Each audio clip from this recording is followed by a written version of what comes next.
नमस्कार दोस्तों, टाइटल और थंबनेल देख के आप सभी को अंदाजा लग गया होगा। आज के वीडियो लेक्चर के अंदर हम लोग चर्चा करने वाले हैं आपके बीकॉम प्रोग्राम और ओनर्स के सेमेस्टर 6 के one of the most important subject business analytics के पीवाईक्यू सॉल्यूशन को लेकर के। उम्मीद करता हूं आप सभी इत्मीनान से इस वीडियो लेक्चर के दरमियान मेरे साथ आखिरी तक बने रहेंगे। और हाँ, अगर आपको ये वीडियो हेल्पफुल लगता है, कंटेंट यूजफुल लगता है, तो इस वीडियो को लाइक करके अपने तमाम दोस्तों के साथ शेयर जरूर करेंगे। तो विदाउट वेस्टिंग द टाइम चलिए शुरू करते हैं। माय डियर फ्रेंड, जैसा कि आप सभी जानते हैं, आज के वीडियो लेक्चर के अंदर हम आपके बिजनेस एनालिटिक्स के 2025 के पीवाईक्यू को डिस्कस करने वाले हैं, क्योंकि ये एक ऐसा सब्जेक्ट है जो रिसेंटली दिल्ली यूनिवर्सिटी के द्वारा केवल एक ही साल पहले इंट्रोड्यूस किया गया था और दिल्ली यूनिवर्सिटी के करिकुलम के अंदर इसका पहला पेपर 2025 के अंदर देखने को मिला था। डेट्स वाई अगर आप लोग वेबसाइट को एक्सप्लोर करते हैं तो आपको वहां पर प्रोग्राम और ओनर्स के लिए केवल और केवल 2025 का मई जून का पेपर देखने को मिलेगा। तो हालांकि जो आपका बिजनेस एनालिटिक्स का कंप्लीट सिलेबस मैं करा चुका हूं, मैराथन भी मैंने कंपाइल करके अपने चैनल पे डाला हुआ है। इसके अलावा क्या क्या इंपॉर्टेंट क्वेश्चंस बन सकते हैं उस मुद्दे पर भी मैंने एक वीडियो आप सभी को प्रोवाइड कर दिया था। लेकिन काफी बच्चे ऐसे भी थे जिन्होंने कहा कि भैया काफी बार क्या होता है दिल्ली यूनिवर्सिटी के अंदर ना पीवाईक्यू से एज इट इज उठ करके सवाल आ जाता है, और काफी टीचर्स ने भी ऐसा किया हुआ है, इंपॉर्टेंट क्वेश्चंस के नाम पे ना आपको पीवाईक्यू सॉल्यूशन प्रोवाइड कर दिया। तो आज के वीडियो लेक्चर के अंदर मैं आप सभी के साथ डिटेल में जाकर के डिस्कशन करने वाला हूं जो आपका मई जून 2025 के अंदर बिजनेस एनालिटिक्स का पेपर हुआ था वो किस तरीके का हुआ था, किस तरीके के सवाल, किस तरीके के क्वेश्चंस उस फाइनल एग्जामिनेशन के अंदर पूछे गए थे, और एग्जैक्टली उनके सॉल्यूशन को भी हम लोग काफी डिटेल में, काफी गहराई में जाकर के डिस्कशन करने वाले हैं। आप ध्यान दीजिएगा, अगर आप लोग यहाँ पे बात करते हैं आपके पेपर पैटर्न की, तो आप सभी जानते हैं लास्ट ईयर जो आपका पेपर हुआ था उसके अंदर आप सभी को कुछ इस तरीके का इंटरफेस देखने को मिला था, जहां पर साफ साफ शब्दों में आपको बताया गया था आपका जो पेपर है 60 नंबर का रहेगा, और इस 60 नंबर के पेपर के लिए 2 घंटे का वक्त, समय और माय डियर फ्रेंड्स टाइम आपको यहाँ पे गिवन था। अगर आप लोग क्वेश्चंस की बात करते हैं तो क्वेश्चन का बाइफर्केशन कुछ इस तरीके से था कि 15 मल्टीप्लाई बाई 4, माने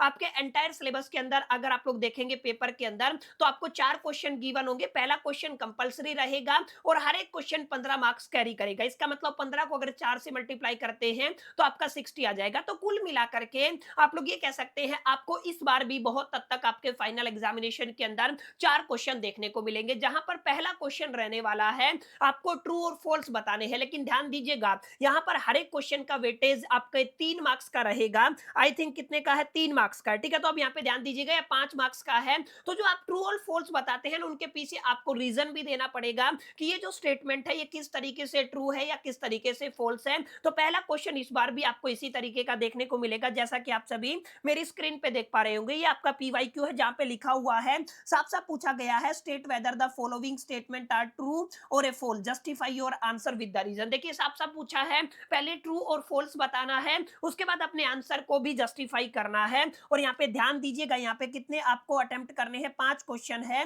और 5 क्वेश्चन के अंदर हर एक क्वेश्चन कितने मार्क्स का है सर, 3 मार्क्स का रहने वाला, ठीक है। अब यहाँ पे अगर आप लोग देखेंगे तो एक चीज का वायलेशन हुआ, जो आपकी गाइडलाइन दिल्ली यूनिवर्सिटी की तरफ से जारी की गई थी, वहां पर साफ साफ बताया गया था कि भाई साहब जो आपका यूनिट सेकंड है, जहां पे आप लोग डेटा विजुअलाइजेशन की बात करते हैं, डेटा प्रेजेंटेशन की बात करते हैं, वहां से हम लोग आपके थ्योरेटिकल एग्जामिनेशन के अंदर क्वेश्चन नहीं पूछेंगे। लेकिन पिछली बार क्योंकि पहली दफा आपका पेपर तैयार हुआ था, तो मेरे हिसाब से ये ह्यूमन एरर था, तो अक्सर यहाँ पर आपके फाइनल एग्जामिनेशन के अंदर यूनिट 2 से भी भर भर के सवाल देखने को मिले थे। बहरहाल पहला क्वेश्चन देखिएगा, पहला क्वेश्चन क्या है सर, यहाँ पे पूछा गया है, business analytics focus only the statistical mathematical tools without using the business knowledge. अब ध्यान दीजिएगा, अगर आप लोग शब्द पे ही ध्यान देंगे तो यहाँ पे बिजनेस एनालिटिक्स शब्द है, ठीक है। एनालिटिक्स का मतलब क्या होता है, मेजरली आप लोग डेटा का इस्तेमाल करके उस डेटा के अंदर से जो भी यूजफुल इंफॉर्मेशन है या जो भी यूजफुल इंसाइट है उसको ड्रा करते हैं। लेकिन एनालिटिक्स के अलावा एक शब्द लगा हुआ है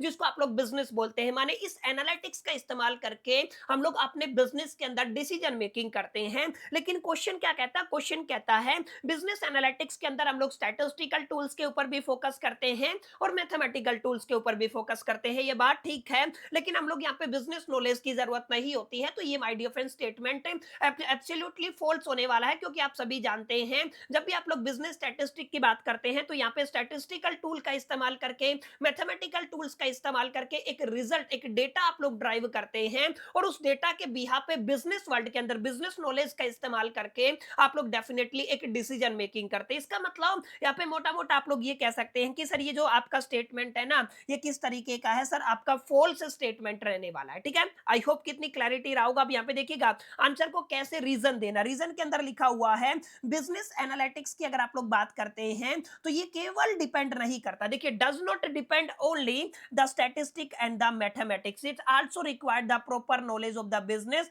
and understanding the business problem. ध्यान दीजिएगा, बिजनेस एनालिटिक्स के अंदर आपको अच्छे से मालूमात होनी चाहिए बिजनेस क्या होता है, बिजनेस की नॉलेज आपको होनी चाहिए, अलोंग विद बिजनेस के अंदर जो भी प्रॉब्लम्स है उसकी अंडरस्टैंडिंग आपको होनी चाहिए। समझ में आया? अब यहाँ पे क्या लिखा हुआ है, analytical tools help in analyzing the data, obvious सी बात है, but business knowledge is necessary to make the correct decision. मैंने बताया ना, बिजनेस नॉलेज एक इकलौता हथियार है जिसके बिहा पे आप लोग अपना डिसीजन मेकिंग करते हैं and apply the result effectively in the real business situation. ठीक है ना, जो बिजनेस एनालिटिक्स के अंदर जो भी रिजल्ट आए हैं ना, उसके ऊपर अगर आप लोग इफेक्टिवली काम करना चाहते हैं, इफेक्टिवली उसको रियल वर्ल्ड के अंदर अगर आप लोग इंप्लीमेंट करना चाहते हैं, तो उसके लिए आप सभी को बिजनेस नॉलेज का होना जरूरी है। Therefore business analytics is a combination of data analysis, technology and the business understanding. समझ में आया? तो यहाँ पे आप लोग क्या कह सकते हैं, सर अपने आप में data analysis, technology along with the business understanding का कॉम्बिनेशन रहता है आपका बिजनेस एनालिटिक्स। ओवरऑल आप लोग क्या कह सकते हैं,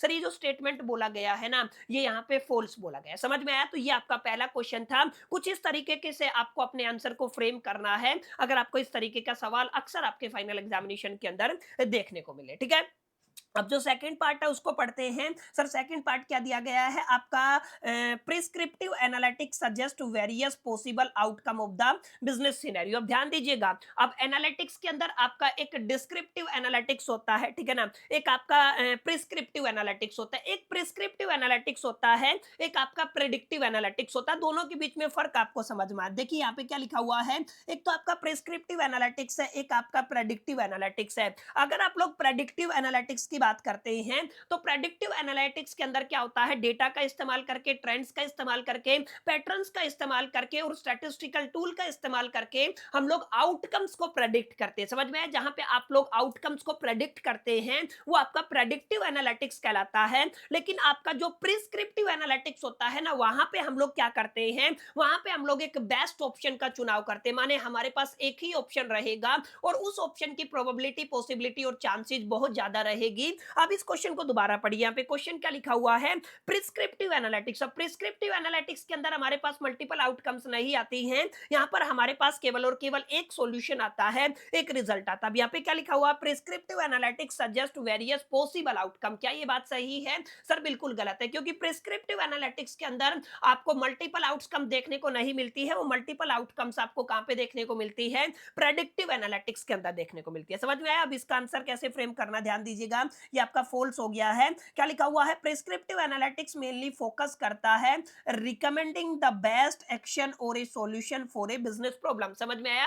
अगर कोई बिजनेस प्रॉब्लम है तो उसके लिए सॉल्यूशन या बेस्ट एक्शन क्या होता है, ये आपका प्रिस्क्रिप्टिव एनालिटिक्स प्रोवाइड करता है और ये हमें बताता है बिजनेस के अंदर एग्जैक्टली क्या करना चाहिए बेटर रिजल्ट को अचीव करने के लिए। समझ में आया? यानी कि हमें क्या करना है इसके ऊपर ये फोकस करता है। वहीं अगर आप लोग प्रेडिक्टिव एनालिटिक्स की बात करते हैं तो ये आपका पॉसिबल फ्यूचर आउटकम्स या सिनेरियोज को हिस्टोरिकल डेटा के बेस पे हमें क्या करता है, बताता है। That's why we can say this statement is incorrect. That's why मैंने ऊपर क्या लिखा हुआ है, माय डियर फ्रेंड्स, आपका फॉल्स लिखा हुआ है। समझ में आया? तो कुछ इसी तरीके के सवाल बनेंगे और ये सारी चीजें है ना, मैंने अपने मैराथन के अंदर काफी डिटेल में कवर करवाई हुई है, उसका लिंक भी मैं आपको डिस्क्रिप्शन में प्रोवाइड कर रहा हूं। आप लोग डेफिनेटली अगर अभी तक प्रिपरेशन नहीं किया है तो 3 साढ़े 3 घंटे के अंदर आप अपने एंटायर सिलेबस को कंप्लीट कर सकते हैं। ठीक है, तो ये आपके 2 क्वेश्चन मैंने कवर करा दिए हैं। ठीक है, अब तीसरे क्वेश्चन की बात करते हैं। तो तीसरा क्वेश्चन क्या कहता है माय डियर फ्रेंड्स, तीसरा क्वेश्चन यहाँ पे है, data driven decision making is a essential part of the business analytics. ये कहता है बिजनेस एनालिटिक्स के अंदर ना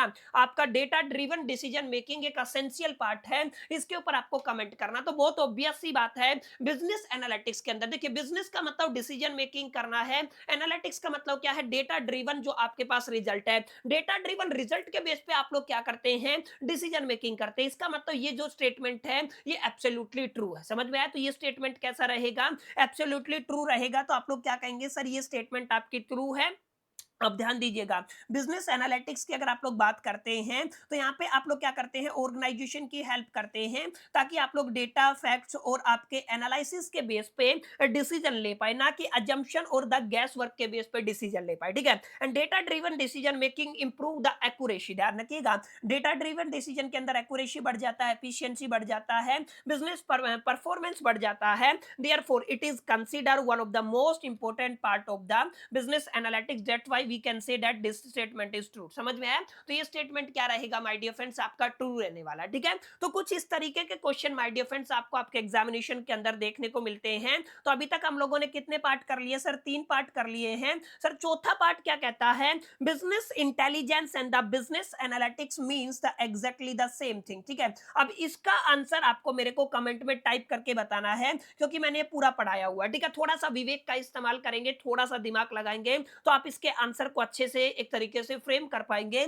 इसके अलावा जो ई पार्ट है ना, यहाँ पे पूछा गया है visualization tools like the Tableau and the Power BI is used only the IT professional. इसके ऊपर आपको बताना है कि ये स्टेटमेंट ट्रू है या आपका एक तरीके से फॉल्स रहने वाला है। तो यहाँ पे विजुअलाइजेशन के कुछ क्वेश्चन मैंने डाले हुए हैं, क्योंकि आपके पीवाईक्यू के अंदर पूछे गए थे ना, तो वहां पर हम लोग इस पार्ट को डिस्कस कर लेंगे। वैसे अगर आप लोग गाइडलाइन की बात करते हैं तो गाइडलाइन के अंदर साफ साफ मेंशन किया गया है कि भाई साहब यूनिट 2 से आपको सवाल देखने को नहीं मिलेगा, बट अब ये चीजें एग्जामिनर के ऊपर डिपेंड करती है कि दिल्ली यूनिवर्सिटी अपनी गाइडलाइन के ऊपर कितना एक्यूरेटली इंप्लीमेंट करता है। समझ में आया? तो ये पहला जो आपका क्वेश्चन था, जो आपके 15 मार्क्स का था, उसके ऑलमोस्ट क्वेश्चन मैंने सोल्व करा दिए हैं। एक पार्ट मैंने आपको दिया है और जो लास्ट पार्ट है वो हम लोग आगे आने वाले क्वेश्चंस के अंदर डिस्कस कर लेंगे। आई होप कि इतनी बातें आपको क्लियर रही होंगी। अगर आपको इतनी बातें क्लियर रही है तो अब हम थोड़ा आगे बढ़ेंगे और आपके क्वेश्चन सेकंड की तरफ चलेंगे। देखिए, क्वेश्चन सेकंड के अंदर आपको 2 पार्ट दिए गए हैं और इसकी चॉइस के अंदर भी आपको 2 पार्ट देखने को मिलते हैं।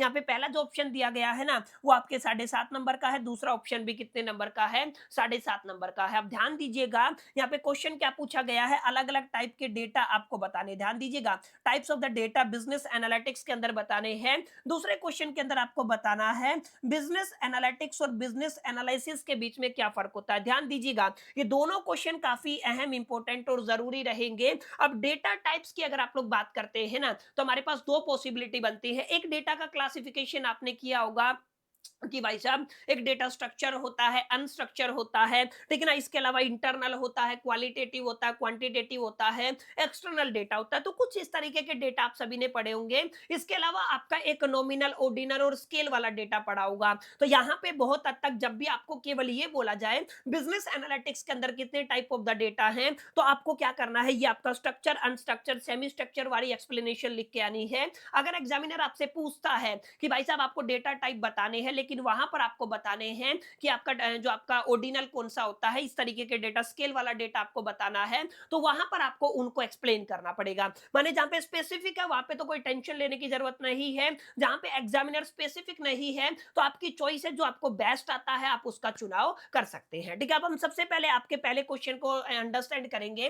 टाइप ऑफ द डेटा का क्या मतलब होता है, कितने तरीके के डेटा हैं बिजनेस एनालिटिक्स की अगर आप लोग बात करते हैं। तो यहाँ पे देखिए साफ साफ लिखा हुआ है इन द बिजनेस एनालिटिक्स। अगर आप लोग बिजनेस एनालिटिक्स की बात करते हैं तो आपका जो डेटा है ना, वो फाउंडेशन है, वो नींव है एनालिसिस के लिए और डिसीजन मेकिंग के लिए, ठीक है ना। क्योंकि डेटा नहीं होगा तो आप लोग किसी भी तरीके के इनसाइट्स को या यूजफुल इंफॉर्मेशन को ड्राइव नहीं कर सकते हैं। अब आगे देखिए, different type of the data are used depending on the business problem. देखिए, बिजनेस प्रॉब्लम के ऊपर भी डिपेंड करता है एंड एनालिटिकल रिक्वायरमेंट के ऊपर भी डिपेंड करता है कि हमें किस तरीके के डेटा की जरूरत है। और अगर आप लोग मेजर टाइप की बात करते हैं तो मेजर टाइप के अंदर यहाँ पे देखिएगा, यहाँ पर आपका एक स्ट्रक्चर्ड डेटा होता है, एक आपका सेमी स्ट्रक्चर्ड डेटा होता है और एक आपका अनस्ट्रक्चर्ड डेटा होता है। इसके अलावा आप लोग क्वालिटेटिव को भी लिख सकते हैं, इसके अलावा आप लोग इंटरनल डेटा को भी लिख सकते हैं, इसके अलावा आप लोग एक्सटर्नल डेटा को भी लिख सकते हैं, ठीक है। तो इस चीज को आपको अपने दिलो दिमाग और जहन के अंदर बैठा लेना है, भाई साहब कितने टाइप के डेटा है। तो यहाँ पे और भी मल्टीपल टाइप के डेटा हैं,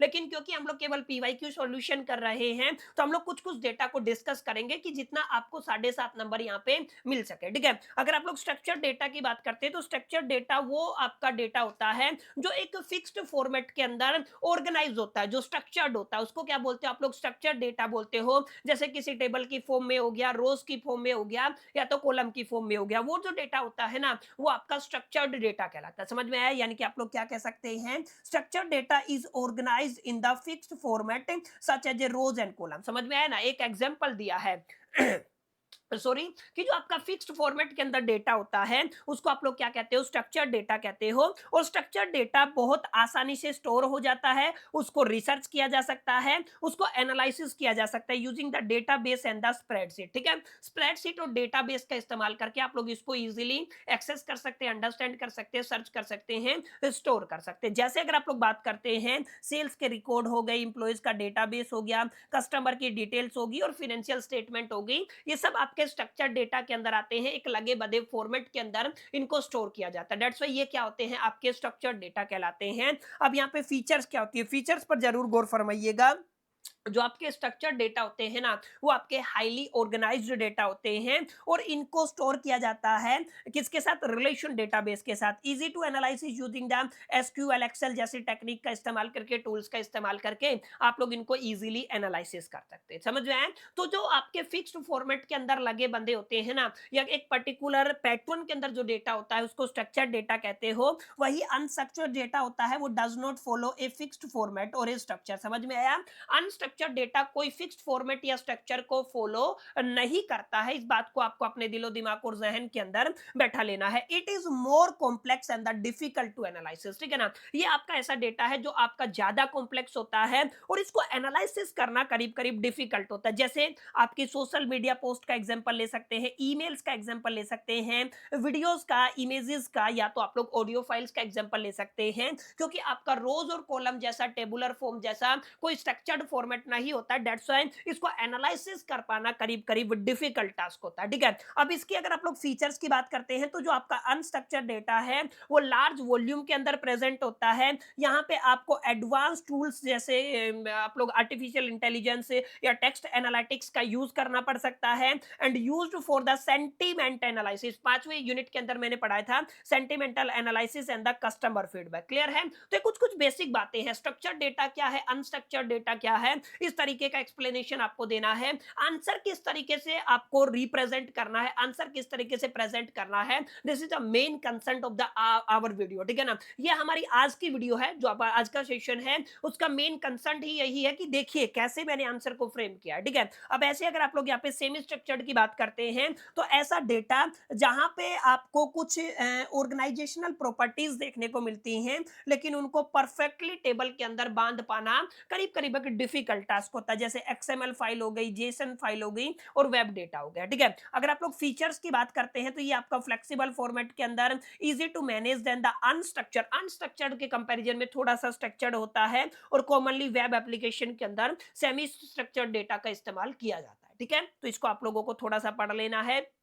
इसी तरीके से आपका एक होता है क्वालिटेटिव। देखिए एक मैंने मिस कर दिया है, एक क्वांटिटेटिव होता है। क्वालिटेटिव का मतलब क्या होता है, यहाँ पे डिस्क्राइब किया जाता है क्वालिटीज को, ओपिनियन को या कैरेक्टरिस्टिक्स को, can not be measure numerically, ठीक है। जहां पे क्वांटिटी की बात आ जाएगी, न्यूमेरिकल वैल्यू की बात आ जाएगी, वो आपका क्वांटिटेटिव डेटा आ जाएगा। जहां पे क्वालिटी, ओपिनियन और कैरेक्टरिस्टिक की बात आ जाती है वो आपका क्वालिटेटिव डेटा कहलाता है। जैसे अगर आप लोग बात करते हैं आपके कस्टमर का ओपिनियन क्या है, प्रोडक्ट का रिव्यू क्या है, या फीडबैक में जो भी कमेंट आते हैं वो तमाम किसके एग्जांपल है, चल वो आपके क्वालिटेटिव डेटा के अंदर आते हैं, ना कि क्वांटिटेटिव डेटा के अंदर। अगर आप लोग फीचर्स की बात करते हैं तो आप लोग कहेंगे नॉन न्यूमेरिकल डेटा होता है, use to understand the behaviour and the preference. समझ में है? आपके कस्टमर के बिहेवियर को और उनकी प्रीफरेंस को समझने में ये आपका जो डेटा है, क्वालिटेटिव डेटा है, आपकी काफी हद तक मदद करता है एंड मार्केट रिसर्च करने में भी ये आपकी काफी हद तक मदद करने वाला है। इसके अलावा दो तरीके के डेटा और है, एक आपका इंटरनल इंटरनल डेटा होता है,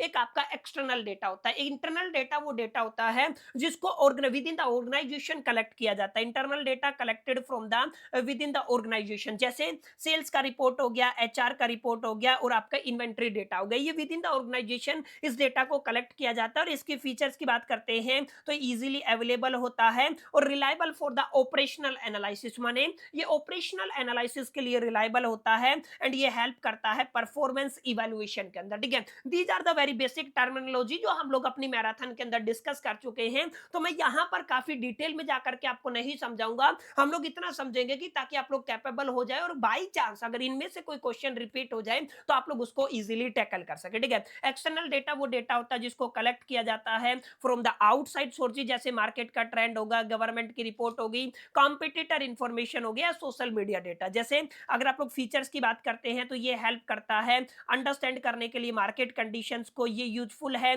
स्ट्रेटेजिक प्लानिंग के लिए और सपोर्ट करता है कॉम्पिटिटिव एनालिसिस के लिए। ठीक है, तो कुल मिलाकर के इस तरीके से आपको ये लिखना है और यहां से आपको एक आइडिया लगेगा। बाकी आपको काफी अच्छे से गहराई होनी चाहिए, फिर आपको अच्छे से अपने आंसर को फ्रेम करना है ताकि आपको पूरे पूरे मार्क्स एग्जामिनर दे सके। और आपका 7-7.5 नंबर का ये मतलब नहीं है कि आप लोग अननेसेसरी 4 पेज भरने की जिद करें। देखिए, टू द पॉइंट अगर आप लोग बात करेंगे, क्रिस्टल क्लियर बात करेंगे, एक ऑर्गेनाइज्ड वे में बात करेंगे ना, तो ज्यादा चांसेस है कि आपको पूरे पूरे मार्क्स मिल जाए। बाकी यूट्यूब के ऊपर ऐसी वीडियोस भरी हुई है जहां पे आपको बताया जाता है 5 पेज भरिए अननेसेसरी, 6 पेज भरिए। मैं उन चीजों के सपोर्ट में नहीं हूं। Rest is depending upon your personal opinion कि आप लोग इस चीज को कैसे लेकर के चलते हैं। ठीक है, चलिए आगे चलते हैं। आपका पहला पार्ट हो गया टाइप ऑफ द डेटा। अब बिजनेस एनालिटिक्स और डेटा एनालिसिस के बीच में क्या फर्क होता है, this is a star question. ध्यान दीजिएगा, ये वाला जो आंसर है ना, जो आपका बिजनेस एनालिटिक्स और डेटा एनालिसिस के बीच में है, ये स्टार क्वेश्चन है। यहां से अक्सर हर साल आपके फाइनल एग्जामिनेशन के अंदर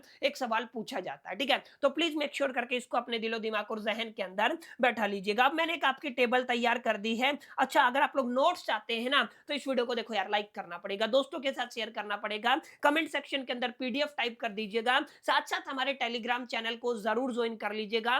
टेलीग्राम चैनल के ऊपर भी मैं इसको शेयर करा दूंगा अलोंग विद, अगर आप लोग पीडीएफ कमेंट करते हैं तो वहां पर भी मैं आपको लिंक प्रोवाइड कर दूंगा, जिस पर टैप करके आप लोग डेफिनेटली डाउनलोड कर सकते हैं। ठीक है, चलिए अब हम बात करते हैं। सर, एक तरफ आपका बिजनेस एनालिटिक्स है, ठीक है, एक तरफ आपका डेटा एनालिसिस है। ठीक है, बिजनेस एनालिटिक्स का क्या मतलब होता है, अब यहाँ पे मैंने आपके बेसिस लिए हुए हैं कि इन बिहाफ पे हम लोग डेफिनेशंस की बात करेंगे। तो ध्यान दीजिएगा, सबसे पहले हम लोग मीनिंग की बात करने वाले हैं। अगर आप लोग बिजनेस एनालिटिक्स की बात करते हैं तो ये फोकस करता है using data to support the business decision and the strategy. ठीक है ना, बिजनेस एनालिटिक्स के अंदर डेटा का इस्तेमाल करके आप लोग किस तरीके से बिजनेस डिसीजन के अंदर और स्ट्रेटजी के अंदर मदद ले सकते हैं, ये आपका बिजनेस एनालिटिक्स कहलाता है। लेकिन डेटा एनालिसिस फोकस करता है आपके डेटा को एग्जामिन करके इंटरप्रेट करने में। ठीक है, ताकि उससे हम लोग एक यूजफुल इंफॉर्मेशन को ड्राइव कर सके। समझ में आया? तो यहाँ पे आप लोग लिखेंगे business analytics focus on the using the data to support the business decision and the strategies. वहीं अगर आप लोग डेटा एनालिसिस की बात करते हैं तो फोकस करता है examine and the interpreting the data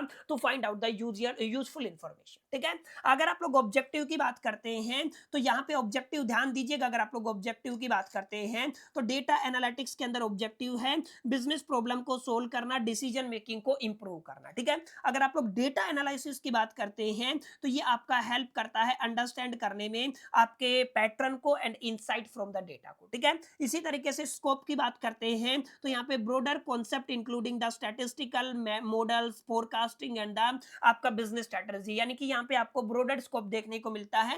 लेकिन यहाँ पे डेटा एनालिटिक्स के अंदर आपको नैरो स्कोप देखने को मिलता है। Concept mainly concerned with the processing and the analysing the data. तो डेटा एनालिसिस के अंदर केवल एनालाइजिंग ऑफ द डेटा रहता है, बस ये आपको थोड़ा ध्यान में रखना है। फोकस की बात करते हैं तो यहाँ पे ये आपके business performance and the future planning के ऊपर फोकस करता है। यहाँ पे data interpretation and the insight के ऊपर फोकस किया जाता है। ये सारी बातें आप लोग समझ गए होंगे। ठीक है, अगर आप लोग टेक्निक की बात करते हैं तो अगर बिजनेस एनालिटिक्स के अंदर प्रेडिक्टिव एनालिटिक्स हो गया, इसके बाद प्रिस्क्रिप्टिव एनालिटिक्स हो गया, डैशबोर्ड हो गया, फोरकास्टिंग हो गया, ये तमाम टेक्निक्स होती है। अगर आप लोग डेटा एनालिसिस की बात करते हैं तो डेटा क्लीनिंग, विजुअलाइजेशन और स्टैटिस्टिकल एनालिसिस हो गया, इस पर आप लोगों को थोड़ा ध्यान देना है। डिसीजन मेकिंग की बात करते हैं तो डायरेक्टली सपोर्ट करता है managerial and the business decision को, इसी तरीके से प्रोवाइड करता है information for the analysis but may not allow the support the business strategy directly. Indirectly. तो डायरेक्टली आप सभी समझ गए होंगे, इसका कोई आपको यहाँ पे इंटरफेरेंस देखने को नहीं मिलता। यूजर्स की बात करते हैं तो बिजनेस एनालिटिक्स के अंदर यूजर मैनेजर हो सकते हैं, बिजनेस एनालिटिस्ट और एग्जीक्यूटिव्स हो सकते हैं। अगर आप लोग डेटा एनालिटिक्स की बात करते हैं तो डेटा एनालिस्ट हो गए, रिसर्चर हो गए, और जितने भी आपके स्टैटिस्टियन हो गए, वो तमाम लोग यहाँ पे यूजर्स होते हैं। एग्जाम्पल की बात करते हो तो predicting the future sales and the suggesting the strategy. इसका मतलब क्या है सर, आपको सेल्स को एनालिसिस करना है, सेल्स को एनालिसिस करके स्ट्रेटेजी बनाना है, ये आपका बिजनेस एनालिटिक्स कहलाता है। आपको एनालाइज करना है मंथली सेल्स को, डेटा ट्रेंड को, ये आपका डेटा एनालिसिस कहलाता है। ठीक है, ज्यादा समय हम लोग नहीं लगाएंगे वरना सेशन ज्यादा लंबा हो जाएगा, तो प्लीज मेक श्योर करके इन पॉइंट्स को पढ़िएगा, बेहद आसान है। अगर आपने मेरी क्लासेस लगाई होगी, पूरे सिलेबस को कंप्लीट किया होगा, तो ये आपके लिए बहुत आसान आपका टॉपिक रहने वाला। ठीक है, तो ये आपका तीसरा क्वेश्चन कंप्लीट हो गया, आई थिंक तीसरा ही होगा ना, जो भी था। ठीक है, दूसरा क्वेश्चन कंप्लीट हो गया, दोनों पार्ट मैंने आपको समझा दिए हैं किस तरीके से टैकल करना है। ठीक है, अब तीसरे क्वेश्चन की तरफ आप लोग बढ़ते हैं, तो यहां पर भी आपको साढ़े 7.5 नंबर के 2 क्वेश्चन देखने को मिलते हैं। अच्छा, इसके अलावा यहाँ पर और के अंदर भी एक पार्ट था जिसको मैंने यहाँ पे क्या किया है, आपका स्किप कर दिया है, वो आपके ऊपर डिपेंड करता है आप लोग कौन से क्वेश्चन को सोल्व करना चाहते हैं। ठीक है, तो इसको मैं हटा देता हूं, ध्यान दीजिएगा। अब यहाँ पे 2 क्वेश्चन पूछे गए हैं।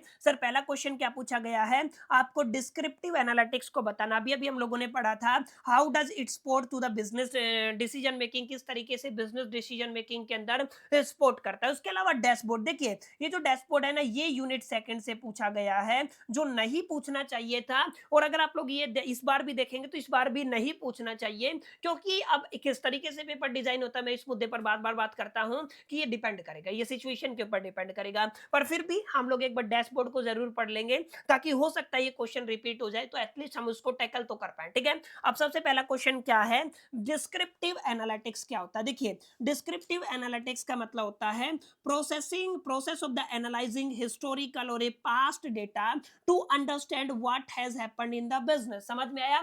आपको क्या करना है, बिजनेस के अंदर पास्ट डेटा को, हिस्टोरिकल डेटा को एनालिसिस करना है, अंडरस्टैंड करना है।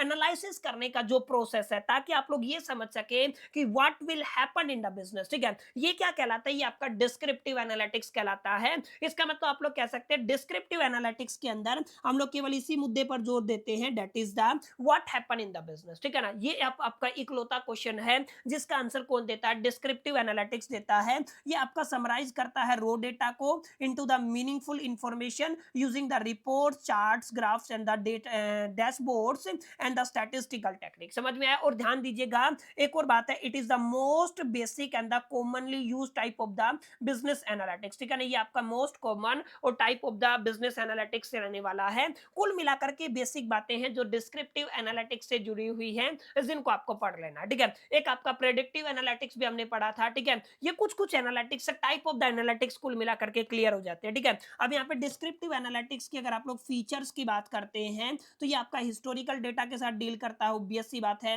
ये समराइज करता है large amount of the data को, ये आइडेंटिफाई करता है ट्रेंड्स एंड पैटर्न को, ये आपका प्रेजेंट होता है डेटा इन विजुअल फॉर्म, यानी कि डेटा को विजुअल फॉर्म्स में प्रेजेंट करता है। ये हेल्प करता है अंडरस्टैंडिंग बिजनेस परफॉर्मेंस। समझ में आया? बिजनेस परफॉर्मेंस को अंडरस्टैंड करने में ये हमारी हेल्प करता है। ठीक है, अगर आप लोग डिस्क्रिप्टिव एनालिटिक्स के अंदर टूल्स की बात करते हैं जिनका हम लोग इस्तेमाल करते हैं, तो आपका एक्सेल हो गया, टेबुल्यू हो गया, उसके बाद पावर बीआई हो गया। इसके बाद आप लोग रिपोर्ट्स एंड डैशबोर्ड की भी बात कर सकते हैं, data visualisation and statistical summaries की बात कर सकते हैं। ये आपके कॉमन टूल्स एंड टेक्निक हैं जिनका इस्तेमाल हम लोग डिस्क्रिप्टिव एनालिटिक्स के अंदर करते हैं। अब ध्यान दीजिएगा, अगर आप लोग यहाँ पे कुछ एग्जाम्पल की बात करते हैं, जैसे अगर आप लोगों को मंथली सेल्स रिपोर्ट तैयार करना है, प्रॉफिट एंड लॉस स्टेटमेंट तैयार करना है, कस्टमर परचेज समरी निकालना है, अटेंडेंस रिपोर्ट तैयार करना है, या वेबसाइट ट्रैफिक एनालिसिस करना है, तो ये सारी चीजें कहां पे होती हैं सर, ये आपके डिस्क्रिप्टिव एनालिटिक्स के अंदर होते हैं। ठीक है, तो डिस्क्रिप्टिव एनालिटिक्स क्या होता है समझ में आया?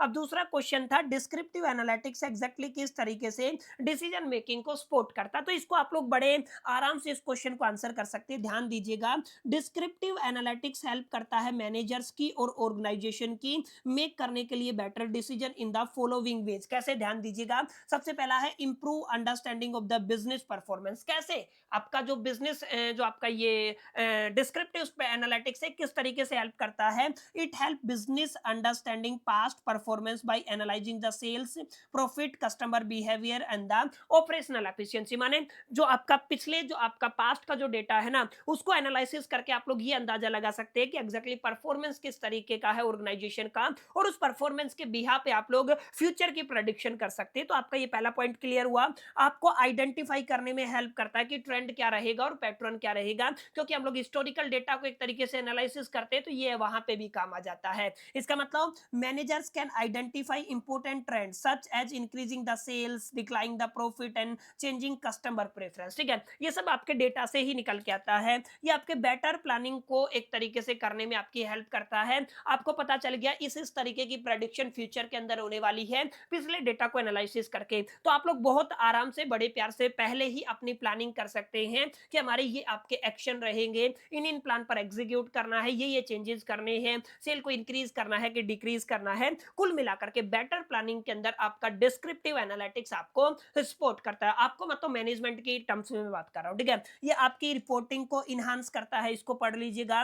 ये आपकी परफॉर्मेंस मॉनिटरिंग में हेल्प करता है, मैंने बता दिया परफॉर्मेंस मॉनिटरिंग में भी हेल्प करता है। और ये डेटा ड्रिवन डिसीजन लेने में हेल्प करता है, क्योंकि आपने डिस्क्रिप्टिव एनालिटिक्स किया है, डेटा को एनालिसिस करने के बाद तमाम यूजफुल इंफॉर्मेशन और इनसाइट ड्राइव किया है। अब उसके बिहा पे अगर आप लोग डिसीजन लेंगे तो ये क्या कहलाएगा सर? ये आपका डेटा ड्रिवन डिसीजन कहलाएगा। ठीक है, तो ये आपको याद करना है, बिल्कुल आसान है, बिल्कुल छोटा सा टॉपिक है, जिसको अगर आप लोग क्लियर कर लेते हैं तो डेफिनेटली आप बड़े प्यार से बड़े आराम से अपने फाइनल एग्जामिनेशन के अंदर इस तरीके के सवालात को टैकल कर सकते हैं। ठीक है, चलिए आगे बढ़ते हैं। डैशबोर्ड वाला क्वेश्चन है सर, डैशबोर्ड वाले क्वेश्चन के मैं पक्ष में नहीं हूं, और अगर ये दोबारा भी पूछा जाएगा तो भी पक्ष में नहीं हूं, क्योंकि दिल्ली की गाइड जो दिल्ली यूनिवर्सिटी की गाइडलाइन है वो आपको यूनिट सेकंड एक तरीके से पढ़ने के लिए नहीं कहती है, लेकिन फिर भी पीवाईक्यूज डिस्कशन करना है तो एक बार पढ़ लेते हैं ताकि आपको एक क्लैरिटी हो जाए। सर आपको बताना है डैशबोर्ड क्या होता है और किस तरीके से ये आपके एड मैनेजर डिसीजन मेकिंग में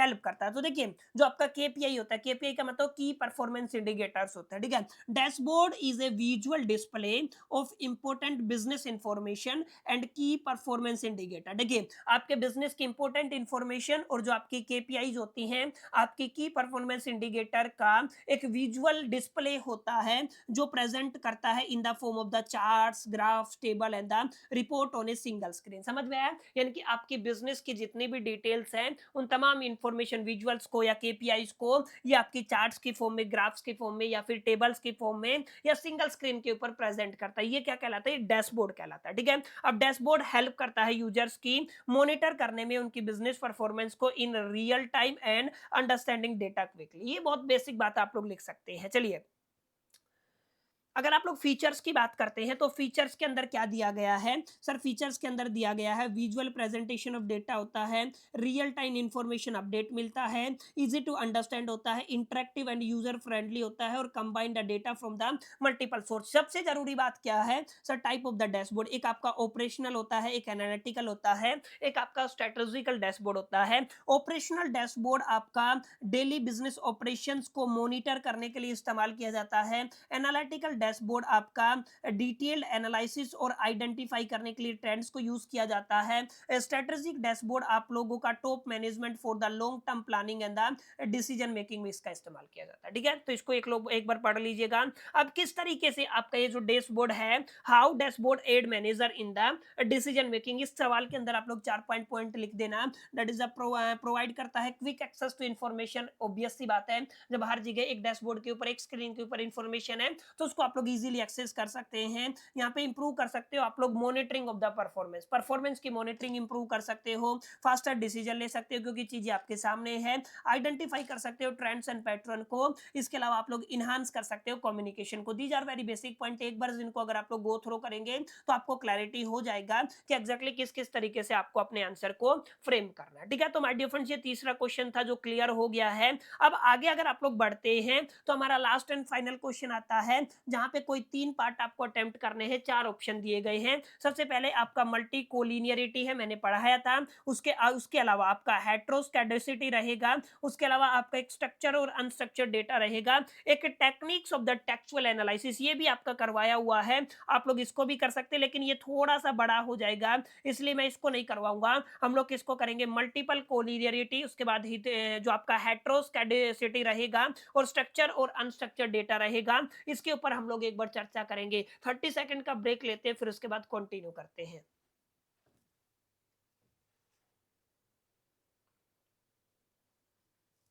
हम्म, हम्म, हम्म, हम्म।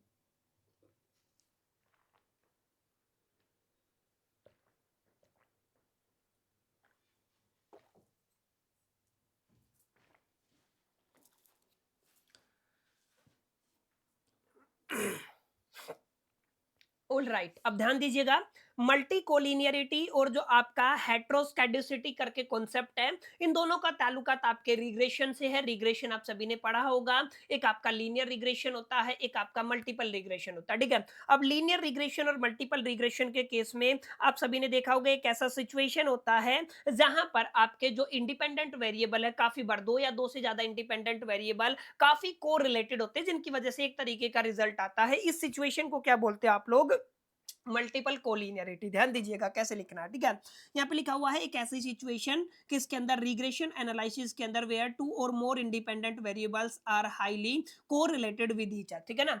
आपके दो या दो से ज्यादा इंडिपेंडेंट जो आपके वेरिएबल्स है वो एक दूसरे के साथ हाईली कोरिलेटेड होते हैं। It means variable provide similar information to the model, यानी कि आपका जो वेरिएबल है वो क्या प्रोवाइड करता है, सिमिलर इंफॉर्मेशन प्रोवाइड करता है, ठीक है। जिसकी वजह से होता क्या है, कंफ्यूजन बन जाता है, जिसकी वजह से होता है आपका रिग्रेशन रिजल्ट आपके लेस रिलायबल हो जाते हैं। डिफिकल्टी होती है आइडेंटिफाई करने के लिए effect of the individual variable, क्योंकि दोनों एक जैसे रिजल्ट दे रहे हैं ना, इससे आपके स्टैंडर्ड एरर इंक्रीज हो जाते हैं और accuracy of the prediction decrease हो जाता है। समझ में आया। तो मल्टीपल कोलिनियरिटी का मतलब क्या, जब भी आप लोग रिग्रेशन मॉडल या रिग्रेशन एनालिसिस करते हैं तो दो या दो से ज्यादा इंडिपेंडेंट वेरिएबल अगर आप लोग कोरिलेटेड होते हैं, सेम तरीके की इंफॉर्मेशन देते हैं, तो उसको आप लोग मल्टीपल कोलिनियरिटी कहते हैं, ठीक है। जैसे एक एग्जांपल ले लीजिए इनकम का या स्पेंडिंग कैपेसिटी का, ये दोनों वेरिएबल ऐसे हैं जो एक दूसरे के साथ काफी रिलेट करते हैं, जिनकी वजह से मल्टी कोलिनियरिटी सिचुएशन क्रिएट हो जाती है, ठीक है। अब अगर आप लोग मल्टी कोलिनियरिटी को रिड्यूस करना चाहते हैं तो आप लोग क्या कर सकते हैं, ज्यादा डेटा का इस्तेमाल कर सकते हो, ऑब्वियस सी बात है, ठीक है। दूसरा क्या हो सकता है, आपको क्या करना है, हाईली कोरिलेटेड वेरिएबल्स को हटा देना, रिमूव कर देना, तो वहां से उसकी प्रॉब्लम सोल्व हो सकती है।